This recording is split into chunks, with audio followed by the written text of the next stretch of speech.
안녕하십니까. 농사의 모든 것을 알려드리는 글로바이어 장진욱입니다. 이제 과수 농사가 시작되는 시기가 오는데 사과와 관련해서 오늘은 얘기를 좀 해보려고 합니다. 이 사과 매뉴얼은 오래전서부터 거의 완성이 돼서 많은 분들이 사용하고 계신데 새로 보시는 분들이 적용하실 수 있게끔 오늘 좀 자세하게 설명을 드리도록 하겠습니다. 사과 매뉴얼이 있는데요. 요거를 자세하게 설명을 드리도록 하고 혹시라도 이거를 가지고 계신 분들은 참고하시면서 보시면 될 것 같습니다. 사과뿐만 아니라 모든 과수는 저희 프로그램 같은 경우에는 착과를 기준으로 전후로 나뉘어서 크게 관리가 들어갑니다. 대부분 착과 전에는 냉해 피해나 새로운 꽃눈을 만들어내는 상황을 겪어야 하기 때문에 그때는 대부분 이제 냉해 피해가 쉽습니다. 전반적으로 지금 날씨가 불안정한데 올해 같은 경우는 제가 지난번에 영상에서도 말씀드렸던 올해 2021년 날씨 관련된 거를 참고하시면 되고요. 거기서 제가 냉해 피해가 심하다고 말씀을 드렸죠. 그 시기를 보면은 4월 초서부터 5월 초까지 그때 아마 비와 또는 눈과 이런 것들을 동반해서 올 것 같은데 그때 대비할 수 있는 방법, 착과 이전 전반부 3회 관리하는 게 한방매화라는 이 제품입니다. 거기에 한방칼슘 플러스 같이 활용을 해서 하시는데요. 일반적으로 정상적인 날씨라고 봤을 때는 3회를 살포를 합니다. 얘는 25말에 한 병을 넣어서 살포를 하시는 거고요. 첫 번째 살포하는 시기는 목면일 때 합니다. 그 목면의 기준은 각 지역마다 좀 차이가 있을 수 있는데 일반적으로 입춘이 지나고 나서 한 3월 초 정도로 보고 있거든요. 모든 농사는 그 전해의 6월달에서부터 시작을 합니다. 그러면 여러분들께서 새로 사과 농사를 지으시는 입장에서 계산하신다면 내년 농사는 올 6월달서부터 시작합니다. 그 이유는 6월달에 내년에 사용할 꽃눈을 만들기 시작을 합니다. 그래서 그게 9월달에 완성이 됩니다. 그렇기 때문에 그 시기를 잘 관리를 하셔서 영양관리나 여러가지 환경 조건들을 맞춰가지고 잘 안착될 수 있게끔 하시고 그러고 나서 날씨가 추워지고 일조량이 짧아지면 나무는 어느 순간이 됐을 때 겨울이 오는 거라를 판단을 하게 됩니다. 그때 단풍이 지는 거죠. 그때 조건은 온도가 낮고 일조량이 짧아지게 되면 나무가 스스로 지상부에 있는 모든 수분을 전부 뿌리로 내립니다. 그래서 99% 건조한 상태로 겨울을 나게 되죠. 그렇기 때문에 겨울철에 아무리 추워도 나무가 얼어 죽지 않는 이유입니다. 근데 그럼 이게 언제 풀리느냐? 구정 지나고 입춘이 지나고 나면 땅속에 얼었던 것들이 녹기 시작하면서 봄을 맞이하기 위해서 그때서부터는 지하에 있는 땅에 있던 수분을 빨아올려서 온 전신에 이제 공급을 하게 되죠. 그럼 그때도 목면이에요. 겉으로 봤을 때는 나무 가지밖에 없죠. 그런데 이미 그 안에는 물이 가득 차 있다는 거죠. 그거를 증명하는 게 바로 보로소액이 나오는 걸 보면 그만큼 수분이 가득 차 있다는 거죠.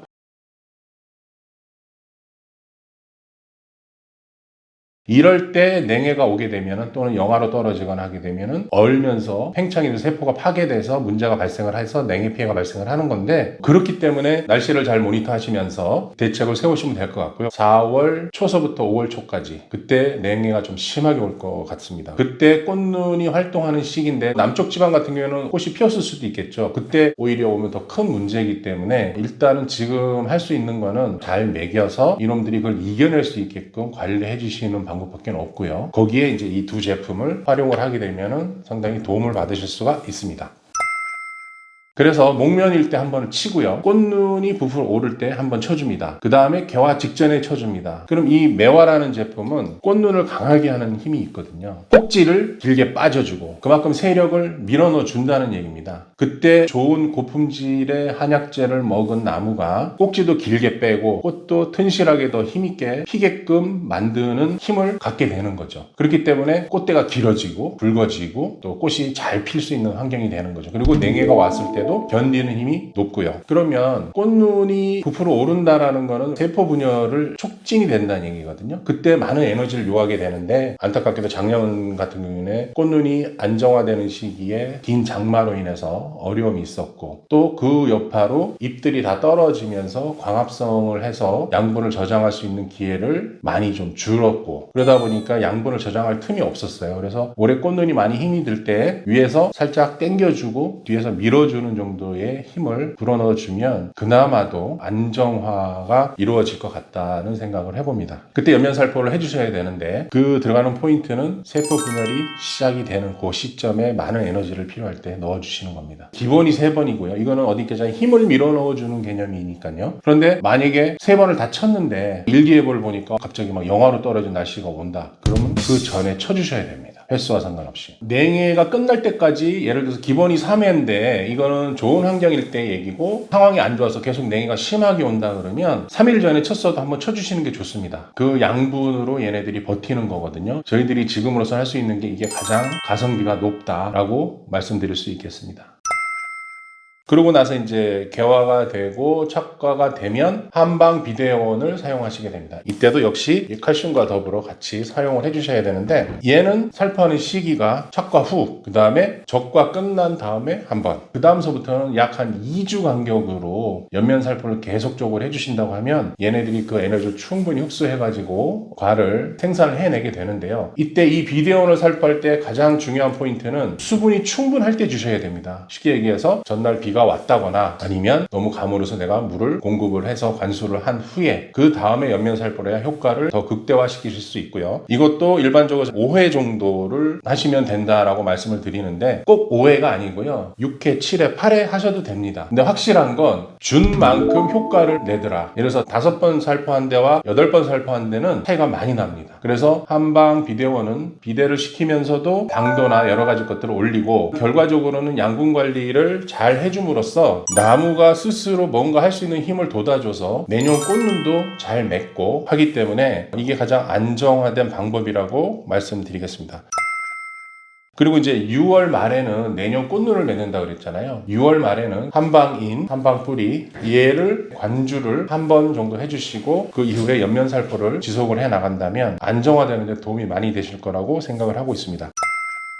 이 표에 보면 마그네슘하고 수용성 비료를 연면살포를 해라고 말씀을 드리는데 이때는 마그네슘이 사실은 과수도 많이 필요한 부분입니다. 그래서 마그네슘을 잘 공급을 하면 잎이 튼튼하게 잘 유지가 되기 때문에 상당히 늦게까지 광합성을 할 수 있는 여건이 되는데요. 우리가 일반적으로 사용하고 있는 수용성 비료들 보면 그 안에는 미량 요소가 충분히 들어있거든요. 표에 나와 있듯이 타서 살포를 계속 해주신다면 힘을 좀 받으실 거고 그 다음에 올해는 냉해가 좀 심하고 기후 편차가 심하고 일교차가 심하다 보니까 조기 성숙이 온다 그랬거든요. 그렇게 됐을 경우에 우리가 실질적으로 과를 키울 수 있는 시간이 그렇게 많지는 않습니다. 조기 성숙이라고 하면 예를 들어서 9월달 되기 전에 이미 진행이 된다라고 보면 실제 키우는 게 6월달, 7월달 한 2달에 뭔가를 해야 되는데 그때는 뭐 장마도 올 거고 여러 가지 것들이 겹칠 거기 때문에 최대한 날씨가 좋을 때 양분을 공급을 해서 얘네들이 일을 빨리빨리 할 수 있게끔 2021년 날씨 예측을 말씀을 드렸을 때 빨리 좋은 환경일 때 뭔가 할 수 있는 일들을 조금 땡겨서 하자. 1년생 작물들은 좀 일찍 심고 따뜻하게 관리를 하자. 뭐 이렇게 말씀을 드렸었는데 사과도 마찬가지입니다. 5월 말서부터 7월 초까지니까 그때 최대한 뭔가를 해놓게 되면 나중에 환경이 안 좋거나 문제가 발생했을 때 뭘 할 수 있는 여력이 좀 생기거든요. 그래서 그거는 참고하셨으면 좋겠습니다.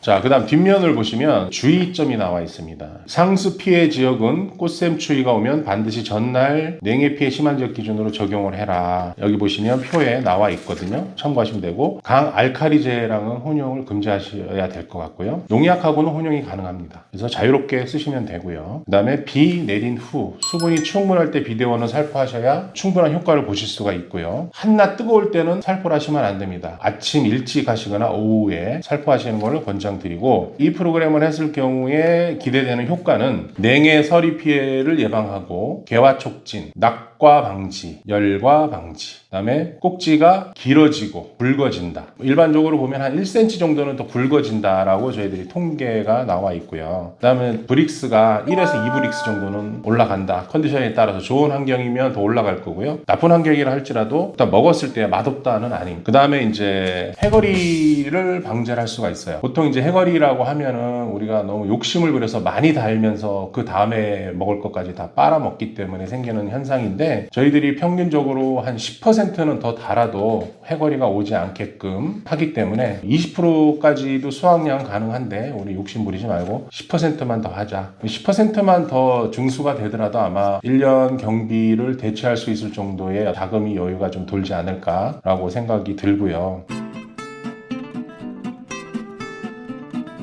아가 큰 거는 지금 그것 때문에 크지 않았나 이렇게 생각해. 딴 거를 한 게 없거든. 다 숫자를 많이 다뤘단 말이에요. 작년보다 한 10% 가까이 다뤘을 거예요. 근데 작년하고 크기가 똑같다는 거는 그만큼 증수가 된 거잖아요.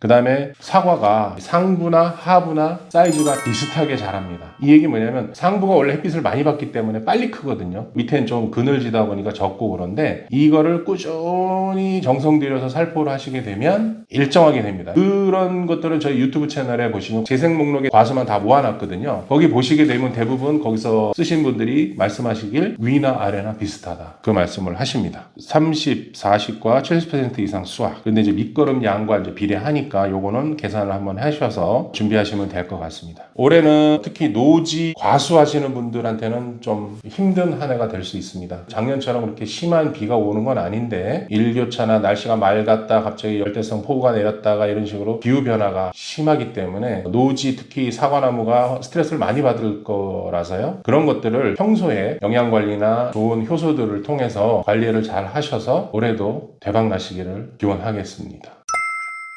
그리고 한 가지 또 당부드리고 싶은 말씀은, 이 과수는 1년생하고 달라서 장기적으로 끌고 가는 작물이지 않습니까? 그렇기 때문에 마음을 좀 넉넉하게 멀리 바라보시면서 관리를 하셔야 됩니다. 대부분 보면 새해가 되고 나서만 생각을 하시는데, 아까도 제가 말씀드렸듯이 내년 과수의 생산은 올 6월서부터 시작을 하는 겁니다. 그때서부터 관리가 들어가는 거기 때문에 수확 후의 관리도 상당히 중요하고요. 수확 후에는 감사 비료도 꼭 하셔야 됩니다. 대부분 이제 이 매화를 통해서 저희들이 진행을 하고 있는데, 감사 비료 중요하고요. 그 다음에 비비나 기본적으로 줘야 될 것도 가을에 충분히 주고 관리 들어가시고, 이렇게 해서 최대한 영분을 저장할 수 있게끔 하는 게 핵심 포인트인데, 날씨가 너무 나쁘면 그것도 어려우니까 지금 그걸 잘 하셨으면 좋겠고, 중요한 건 저희 그 한방 효소가 충분히 들어가면 노화가 늦게 옵니다. 잎도 늦게까지 최대한 광합성을 해서 양분을 저장하고 하는 순 기능을 갖기 때문에 여러 가지 면으로 좀 편해지는 그게 있고요. 효소가 들어가서 나무가 건강한 상태가 유지가 되면 과의 모양이나 여러 가지 것들도 예쁘고 색도 잘 내고 건강하게 되고, 그 힘을 저장을 해서 그 다음에까지 유지를 시키는 거고, 그리고 이게 살포가 됨으로써 토양도 변화가 오거든요. 우리 그 유튜브 중에 보면 손으로 파도 퍼지는, 삽도 안 들어가던 과수 토양에 장기적으로 사용을 하다 보니까 그게 이제 떼알 구조로 바뀌는 그런 영상도 있으니까 그것도 확인해 주시고. 그 전에는 여기가 이렇게 삽도 안 들어갔었어요. 워낙에 토양이 딱딱해서. 근데 지금은 이렇게 하면은 이렇게 흙이 자연스럽게 완전 떼알 구조로 지금 바뀌어 있는 그런 상태입니다. 그래서 전반적으로 노화를 방지하면서 젊고 건강하게 유지를 시키기 때문에 세포가 활성화돼서 사람이 할 수 없는 아주 정밀한 부분까지 나무 스스로 해내는 그런 결과를 만들 수가 있습니다. 저희 채널에 오셔서 다른 과수들도 상황을 보시면 놀라운 그런 일들이 벌어지는데, 그거는 왜 그러냐면 기본에 충실했고 평상시에 관리를 충실히 했기 때문에 그게 나타나는 거지, 뭐 어쩌다 한번 뭐 좋은 거 줬다고 갑자기 바뀌거나 그러지 않고, 오히려 그렇게 된다면 그게 더 문제인 겁니다. 나무 상태의 조건을 전혀 고려하지 않고 일방적으로 어떤 지시가 내려가서 만들어진 결과이기 때문에 결국 그거는 불균형을 의미하는 거거든요. 그래서 그런 것들을 피하시고 그냥 정도로 원칙을 갖고 하시면 천재지변이 아닌 이상은 어느 정도 안정된 수확량을 확보하실 수가 있습니다.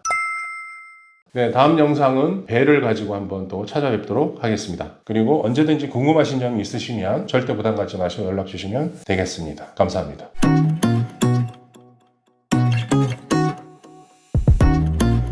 더 궁금한 내용 있으시면 저희 본사 1544-2596, 1544-2596으로 연락 주시면 자세히 안내해 드리도록 하겠습니다. 감사합니다.